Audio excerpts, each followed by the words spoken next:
ನಮಸ್ಕಾರ. ರಿವ್ಯೂ ಚಾನಲ್ಗೆ ಸ್ವಾಗತ. ನಾನು ಸೌಖ್ಯ ಗಾಂವ್ಕರ್. SIRಗೆ ಮುಂದೆ ಕರ್ನಾಟಕದಲ್ಲಿ ಹೊಸ ರೂಲ್ಸ್. ಚುನಾವಣಾ ಅಧಿಕಾರಿಗಳಿಂದ ಕಟ್ಟುನಿಟ್ಟಿನ ಆದೇಶ. BLOಗಳು ಸಸ್ಪೆಂಡ್ ಆಗಿದ್ದಾರೆ ಈಗ. ಆದರೆ ಯಾರ್ಯಾರ ಮೇಲೆ ಕ್ರಮ ಆಗಿದೆ, ಅಸಲಿಗೆ ಏನು ಅನ್ಯಾಯ ಅಕ್ರಮ ಆಗಿದೆಯೋ ಅದೆಲ್ಲ ಸರಿ ಆಯ್ತಾ, ಹಾಗಾದರೆ ಸರಿ ಮಾಡುತ್ತಾ, ತಾತ್ಕಾಲಿಕ ತಡೆ ಬೀಳುತ್ತಾ, ಇಷ್ಟೆಲ್ಲ ಪ್ರಶ್ನೆಗಳಿದ್ವಲ್ಲ. ಈಗ ಮಹತ್ವದ ನಿರ್ಧಾರ ಪ್ರಕಟವಾಗಿರೋದು. ಡೀಟೇಲ್ಸ್ ಇಡ್ತಾ ಹೋಗ್ತೀವಿ. ಮಿಸ್ ಮಾಡಿದ್ರೆ ನಮ್ಮ ಚಾನಲ್ನ ಸಬ್ಸ್ಕ್ರೈಬ್ ಮಾಡಿ, ಹಾಗೆ ಬೆಲ್ ಐಕಾನ್ ಕ್ಲಿಕ್ ಮಾಡಿದ್ರೆ ಎಲ್ಲ ಅಪ್ಡೇಟ್ಸ್ ನಿಮ್ಮನ್ನು ತಲುಪತ್ತೆ. ವೀಕ್ಷಕರೇ, ಮನೆಗೆ ಭೇಟಿ ಕೊಡಲೇಬೇಕಂತ ಇಲ್ಲ, ಸಾಮೂಹಿಕವಾಗಿ ಮಾಡೋದು ಕೂಡ ಕಾನೂನುಬದ್ಧ ಅಂತ ಕಾಂಗ್ರೆಸ್ಸು ಓಪನ್ ಆಗಿ ಹೇಳ್ತು. ಕಾಂಗ್ರೆಸ್ ಪಕ್ಷದ ಅಧ್ಯಕ್ಷರೇ ಹೇಳಿದ್ರು, ಸ್ಲಮ್ಗೆಲ್ಲ ಎಲ್ಲರೂ ಹೋಗಲ್ಲ BLOಗಳು, ಹಾಗಾಗಿ ನಾವೇ ಮಾಡಿಸ್ತಿದ್ದೀವಿ ಮಸೀದಿ ಅಲ್ಲಿ ಇಲ್ಲಿ ಗುಂಪಾಗಿ ಅಂತ ಒಪ್ಪಿಕೊಂಡ್ರು. ಯಾವುದು ಅಕ್ರಮವೋ ಅದೇ ಕಾನೂನುಬದ್ಧ ಅಂತ ವಾದ ಮಾಡಿದ್ರು. ಮತ್ತು ಎಷ್ಟೆಲ್ಲ ರಿಪೋರ್ಟ್ಸ್ ಆದಮೇಲೂ ಸಾಮೂಹಿಕವಾಗಿ ನಡೀತಾನೆ ಇತ್ತಲ್ವ. ಈಗ ಅದಕ್ಕೆ ಬ್ರೇಕ್ ಹಾಕಿದ ಎಲೆಕ್ಷನ್ ಕಮಿಷನ್. BLOಗಳ ಕಳ್ಳಾಟ ಏನು ನಡೀತಿತ್ತಲ್ಲ, ಅಡ್ಜಸ್ಟ್ಮೆಂಟ್ ಮೇರೆಗೆ ಅನ್ನುವಂಥ ಆರೋಪ ಇತ್ತಲ್ಲ, ಈಗ ಮನೆಗೆ ಹೋಗಲೇಬೇಕು ಅನ್ನುವಂಥ ಖಂಡಿತವಾದ ಕಂಡೀಷನ್ ಹಾಕಿದೆ. ಅದನ್ನು ಇಂಪ್ಲಿಮೆಂಟ್ ಮಾಡೋದು ಹೇಗೆ? ನಾವೆಲ್ಲೋ ಹೋಗಿದ್ವಿ, ಅವ್ರು ಸಿಗಲಿಲ್ಲ, ಅದಕ್ಕೆ ಆಮೇಲೆ ನಾವಿರೋ ಕಡೆನೇ ಕರೆಸ್ಕೊಂಡ್ವಿ, ಎಲ್ಲೋ ಒಂದು ಕಡೆ ಗುಂಪಾಗಿ ಮಾಡಿದ್ವಿ. ಇಂಥವ್ರ ಮನೆಗೆ ಹೋಗಿದ್ದೆ ಅನ್ನೋದಕ್ಕೆ ಫೋಟೋ ವಿಡಿಯೋಸ್ ಅಪ್ಲೋಡ್ ಆಗಬೇಕು. ಅಧಿಕಾರಿಗಳಿಗೆ ಯಾವ ಸಮಯದಲ್ಲಿ ಯಾವ ಅಧಿಕಾರಿ ಯಾವ ಮನೆಗೆ ಭೇಟಿ ಕೊಟ್ಟಿದ್ರು ಅನ್ನೋದಕ್ಕೆ ಸಂಪೂರ್ಣವಾದಂಥ ಸಾಕ್ಷಿ ವರದಿ ಸಬ್ಮಿಟ್ ಆಗಬೇಕು. ಆ ಮನೆಗೆ ವಿಸಿಟ್ ಮಾಡಿದ್ರ ಬಗ್ಗೆ ಸ್ಥಳ ಮಹಜರು ಸಮೇತ ರಿಪೋರ್ಟ್ ಇನ್ನು ಮುಂದೆ ಅಧಿಕಾರಿಗಳಿಗೆ ಬರಲೇಬೇಕಾಗತ್ತೆ. ಅರ್ಜಿ ಪಡೆಯೋದಕ್ಕೆ ಮತದಾರರು ಇಲ್ಲದೆ ಇದ್ದರೆ ಅದಕ್ಕೆ ಪೂರಕವಾದ ಸಾಕ್ಷಿ ಒದಗಿಸ್ಬೇಕು. ಮಸೀದಿ, ಚೌಟ್ರಿ, ದೇವಸ್ಥಾನಗಳಲ್ಲಿ ಯಾವ ಕಾರಣಕ್ಕೂ ಮಾಡಬಾರ್ದು ಅನ್ನೋದನ್ನು ಖಚಿತಪಡಿಸಲಾಗಿದೆ. ಈಗ ಏನು GBA ಕೂಡ ಅದಕ್ಕೆ ಆದೇಶವನ್ನು ಹೊರಡಿಸಿದೆ. ಕೇಂದ್ರ ಚುನಾವಣಾ ಆಯೋಗದ ಮಾರ್ಗಸೂಚಿಯನ್ನು ಕಡ್ಡಾಯವಾಗಿ ಪಾಲನೆ ಮಾಡಲೇಬೇಕು ಅನ್ನುವಂತಹ ಆದೇಶ ಈಗ ಪ್ರಕಟವಾಗಿದೆ. BLOಗಳು ಮನೆಗೆ ಕಡ್ಡಾಯವಾಗಿ ಭೇಟಿ ಕೊಡಬೇಕು. ಅಕಸ್ಮಾತ್ ಮತದಾರರು ಸ್ಥಳಾಂತರಗೊಂಡಿದ್ರೆ, ಆ ಜಾಗದಲ್ಲಿ ಇಲ್ಲಪ್ಪ, ಅವರು ಆ ಪ್ರದೇಶದಲ್ಲಿ ವಾಸ ಮಾಡ್ತಿಲ್ಲ ಅಂದರೆ ಫಾರ್ಮ್ 6 ವಿತರಣೆ ಮಾಡೋದು ಕಡ್ಡಾಯ. ಫಾರ್ಮ್ 6 ಮೂಲಕ ಮತದಾರ ಪಟ್ಟಿಯಲ್ಲಿ ಅವರನ್ನು ಸೇರ್ಪಡೆ ಮಾಡಬೇಕು. ಅರ್ಜಿ ಪಡೆಯೋದಕ್ಕೆ ಯಾರೂ ಇಲ್ಲದೆ ಇದ್ದರೆ ಈಗಾಗಲೇ ಹೇಳಿದ ಹಾಗೆ ವಿಡಿಯೋವನ್ನು ಮಾಡ್ಕೊಳ್ಬೇಕು. BLOಗಳ ಜೊತೆಗೆ ಸಭೆ ಮಾಡಿ ಈಗ ನಡವಳಿಯನ್ನು ಸಿದ್ಧಪಡಿಸಿ ಸಲ್ಲಿಕೆ ಮಾಡೋದು ಕಡ್ಡಾಯ ಆಗಿರುತ್ತೆ. ಹಾಗೆ ಆ್ಯಪ್ಗೇ ಇದೆಲ್ಲ ವೀಡಿಯೋಸು, ಫೋಟೋಸು, ವಿಸಿಟ್ ಮಾಡೋದ್ರ ಬಗ್ಗೆ ಪ್ರತಿದಿನ ಅಪ್ಲೋಡ್ ಆಗಬೇಕು. ಮತದಾರರ ಹೆಸರು ಡಿಲೀಟ್ ಮಾಡೋ ಮುಂಚೆ ಮಾಹಿತಿಯನ್ನು ಕೊಡಬೇಕು. ರಾಜಕೀಯ ಪಕ್ಷಗಳ ಗಮನಕ್ಕೆ ತರುವುದು ಕೂಡ ಕಡ್ಡಾಯ. ಆಯಾ ಪಕ್ಷದ ಮುಖಂಡರ ಗಮನಕ್ಕೆ ಇದು ಬರಲೇಬೇಕಾಗತ್ತೆ, ಇಂಥ ಮತದಾರರು ಡಿಲೀಟ್ ಆಗ್ತಿದ್ದಾರೆ ಅಂತ. ಇನ್ನು ಯಾರ್ಯಾರ ಹೆಸರು ಡಿಲೀಟ್ ಆಗುತ್ತೆ? ಸಾವನ್ನಪ್ಪಿದವರು, ಸ್ಥಳಾಂತರ ಆಗಿರೋರು, ಅನುಪಸ್ಥಿತಿ ಇರುವಂಥ ಮತದಾರರು, ಅಂದರೆ ಪೂರಕವಾದ ಡಾಕ್ಯುಮೆಂಟ್ ಇಲ್ಲದೆ ಹೋದರೆ, ಪಟ್ಟಿಯಲ್ಲಿ ಹೆಸರು ರದ್ದುಪಡಿಸಿದ ಮತದಾರರು, ಎಷ್ಟು ಜನರದ್ದು ರದ್ದಾಗುತ್ತೆ. ಬೇರೆ ಕಡೆ ಸ್ಥಳಾಂತರ ಆಗಿ ಅವರೇ ನಮ್ಮ ಹೆಸರು ಇಲ್ಲಿ ಬೇಡ, ಈ ಊರಲ್ಲಿ ಬೇಡ ಅಂತ ಹೇಳಿದ್ರೆ ತೆಗೆಸ್ಬೋದು. ಸೊ ಈ ರೀತಿ ರದ್ದಾಗತ್ತೆ. SIR ಲೋಪಗಳ ಬಗ್ಗೆ ಈಗ BJP JDS ಏನು ಆರೋಪ ಮಾಡ್ತಾ ಇತ್ತು, ದೂರು ಕೊಟ್ಟಿದ್ರು ಕೇಂದ್ರ ಚುನಾವಣಾ ಆಯೋಗಕ್ಕೆ, ವೀಕ್ಷಕರನ್ನು ಕಳಿಸ್ಕೊಡ್ತಾ ಇದ್ದಾರೆ, ಅದೆಲ್ಲ ಸರಿ. ಬಟ್ 80% ಫಿನಿಶ್ ಆಗಿದೆ SIR ಪ್ರಕ್ರಿಯೆ ಕರ್ನಾಟಕದಲ್ಲಿ. ಕೆಲವು ಪ್ರದೇಶಗಳಲ್ಲಿ 100% ಆಗಿದೆ, ಕೆಲವು ಕಡೆ 90% ಆಗಿದೆ. ಸೊ ಕೇವಲ ಒಂದು ವಾರದಲ್ಲಿ ಮುಗದೆ ಹೋಗ್ತಿದೆ SIR. ಇನ್ನೊಂದು 2 ದಿನ ಆದರೆ SIR ಫಿನಿಶ್, ಅಂದರೆ ಕರಡು ಪಟ್ಟಿಗೆ ಹೋಗುತ್ತೆ, ಆಮೇಲೆ ಫೈನಲ್ ಪಟ್ಟಿ ಬರುತ್ತೆ. ಬಟ್ ಈ ಫಾರ್ಮ್ ವಿತರಣೆ ಮಾಡೋದು ಫಿನಿಶು, ಕಂಪ್ಲೀಟ್ SIR ಅಲ್ಲ, ಫಾರ್ಮ್ ವಿತರಣೆ ಫಿನಿಶು. ಇದು ಹೆಂಗೆ ಅನ್ನೋದ್ರ ಬಗ್ಗೆ ಆಕ್ಷೇಪ ಇತ್ತಲ್ಲ. ಇದರ ನಡುವೆ ಈಗ ಇಷ್ಟು ದಿನ ಮಾಡಿದ ತಪ್ಪು ಅನ್ನೋದನ್ನು ಚುನಾವಣಾ ಆಯೋಗ ಕೂಡ ಹೇಳ್ದಂಗಾಯಿತು. ಇನ್ನು ಮುಂದೆ ಹಂಗೆ ಮಾಡಬೇಡಿ ಅಂತ ಹೇಳೋ ಮೂಲಕ, ಇನ್ನು ಮುಂದೆ ಗುಂಪಾಗಿ ಮಾಡೋ ಹಾಗಿಲ್ಲ, ಮನೆ ಭೇಟಿ ಕಡ್ಡಾಯ ಅಂತ ಹೇಳೋ ಮೂಲಕ ಇಷ್ಟು ದಿನ ನಡೆದಿದ್ದ ತಪ್ಪು ಅನ್ನೋದನ್ನು ಆಯೋಗನೂ ಒಪ್ಕೊಂಡಂಗಾಯ್ತಾ, GBAನೂ ಒಪ್ಕೊಂಡಂಗಾಯ್ತಾ. ಸರಿ, ಹಾಗಾದರೆ ತಪ್ಪನ್ನು ಹಾಗೆ ಬಿಡ್ತಾರಾ? ಇದಕ್ಕೀಗ ಉತ್ತರ ಸಿಗ್ತಾ ಇಲ್ಲ. ಕೇಂದ್ರ ಚುನಾವಣಾ ಆಯೋಗಕ್ಕೆ ಕಂಪ್ಲೇಂಟ್ ಆಗಿದೆಯಲ್ಲ, ತಪ್ಪು ನಡೆದಿದೆ ಅನ್ನೋದು ಪಕ್ಕ ಆಯ್ತಲ್ಲ. ಬಟ್ ತಪ್ಪನ್ನೇ ಹಾಗಾದರೆ ಫೈನಲ್ ಪಟ್ಟಿಯಲ್ಲಿ ಸೇರಿಸ್ತಾರಾ, ಕರಡು ಪಟ್ಟಿಯಲ್ಲಿ ರಿಲೀಸ್ ಮಾಡ್ತಾರಾ, ಆಮೇಲೆ ಅದನ್ನು ಫೈನಲ್ ಮಾಡ್ತಾರಾ? ಈಗ ಆಗಿರೋ ತಪ್ಪು ಸರಿಪಡಿಸೋದು ಹೇಗೆ? ಕೇಂದ್ರ ಚುನಾವಣಾ ಆಯೋಗ ಏನು ಮಾಡುತ್ತೆ ಅನ್ನೋದೇ ಅರ್ಥ ಆಗ್ತಿಲ್ಲ. ಈಗ ರಾಜ್ಯ ಚುನಾವಣಾ ಆಯುಕ್ತರಂತೂ ಸ್ಪಷ್ಟವಾಗಿ ಹೇಳಿದ್ದಾರೆ, ಮನೆ ಭೇಟಿ ಕಡ್ಡಾಯ ಅಂತ.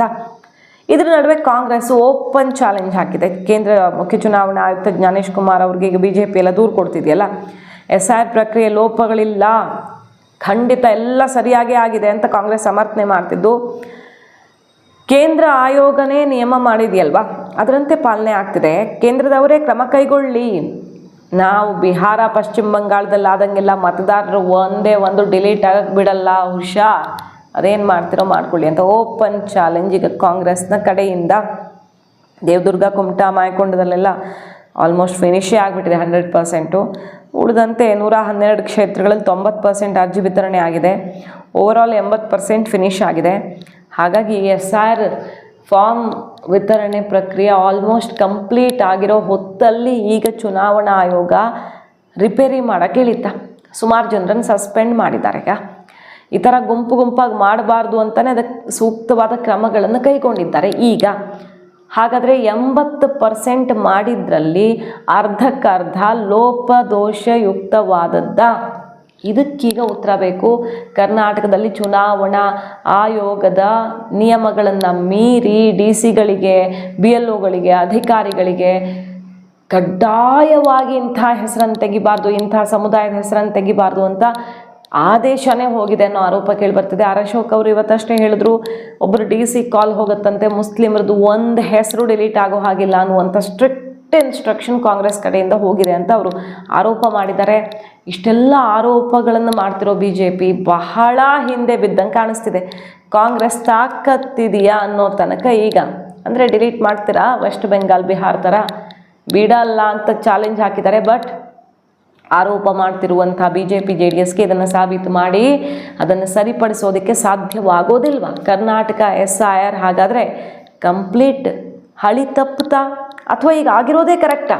ಗುಂಪಾಗಿ ಆಗಿರೋದು ಹರಿಪ್ರಸಾದ್ ಅವರು ಹೇಳಿದಾಗೆ ಅದೇ ಕಾನೂನುಬದ್ಧ ಅಲ್ಲ ಅಂತ ಚುನಾವಣಾ ಆಯೋಗ ಹೇಳ್ತಿದೆ, ಬಟ್ ಕ್ರಮ ಕೈಗೊಂಡಿಲ್ಲ. ಏನು ವಿಪರ್ಯಾಸ ಇದು?